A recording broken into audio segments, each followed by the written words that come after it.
হঠাৎ ত্বকে লালচে ভাব, প্রচণ্ড চুলকানি, ফোলা বা একজিমার মতো সমস্যা যদি আপনাকে বারবার ভোগায়, তাহলে আজকের এই ভিডিওটি আপনার জন্য খুবই গুরুত্বপূর্ণ। কারণ আজ আমরা আলোচনা করব এমন একটি স্কিন ক্রিম নিয়ে যেটি ডাক্তাররা এই ধরনের ত্বকের সমস্যায় খুব সাধারণভাবে দিয়ে থাকেন।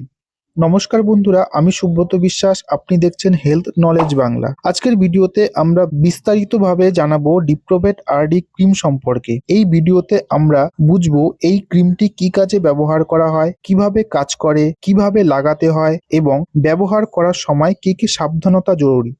বন্ধুরা, ডিপ্রোভেট আরডি ক্রিমের প্রধান উপাদান হলো বেটামেথাসন ডিপ্রোপায়োনেট 0.0125%। এটি একটি লো পোটেন্সির স্টেরয়েড ক্রিম যা ত্বকের ভেতরে প্রদাহ, লালচে ভাব, চুলকানি ও ফোলা ভাব কমাতে সাহায্য করে। এই ক্রিমটি সাধারণত অ্যালার্জেটিক স্কিন র্যাশ, একজিমা, ডার্মাটাইটিস, পোকামাকড়ের কামড়ে হওয়া ফোলা ও চুলকানি, ত্বকের প্রদাহজনিত সমস্যাতে ব্যবহার করা হয়। যেসব ত্বকের সমস্যায় ইনফেকশন নেই কিন্তু চুলকানি ও লালচে ভাব বেশি, সেখানে এই ক্রিম খুব ভালো কাজ করে। ব্যবহারের নিয়ম: আক্রান্ত জায়গা ভালোভাবে পরিষ্কার ও শুকিয়ে নিয়ে দিনে সাধারণত 1 থেকে 2 বার খুব পাতলা করে ডিপ্রোভেট আরডি ক্রিম লাগাতে হয়। চোখ, মুখ, ঠোঁট বা খোলা ক্ষতে এই ক্রিম ব্যবহার করা যাবে না, যদি না ডাক্তার বিশেষভাবে বলেন। এখন আসি খুব গুরুত্বপূর্ণ সাবধানতার কথায়।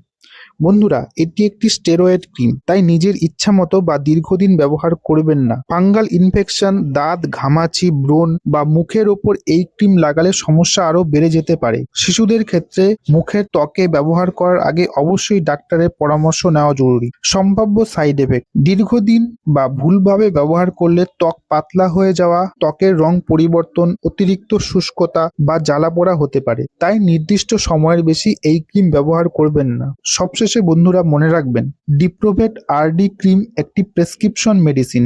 এটি ব্যবহার করার আগে সঠিক রোগ নির্ণয় এবং ডাক্তারের পরামর্শ খুবই জরুরি। ভুলভাবে ব্যবহার করলে উপকারের বদলে ক্ষতি হতে পারে। আশা করি বন্ধুরা, আজকের ভিডিও থেকে আপনি পরিষ্কারভাবে বুঝতে পেরেছেন ডিপ্রোভেট আরডি কি কাজে ব্যবহার করা হয়, কিভাবে নিরাপদে ব্যবহার করতে হয়। ভিডিওটি ভালো লাগলে লাইক দিন, বন্ধুদের সঙ্গে শেয়ার করুন এবং চ্যানেলটি সাবস্ক্রাইব করতে ভুলবেন না। কোনো প্রশ্ন থাকলে অবশ্যই কমেন্ট বক্সে লিখে জানাবেন। ধন্যবাদ, দেখা হবে পরের ভিডিওতে।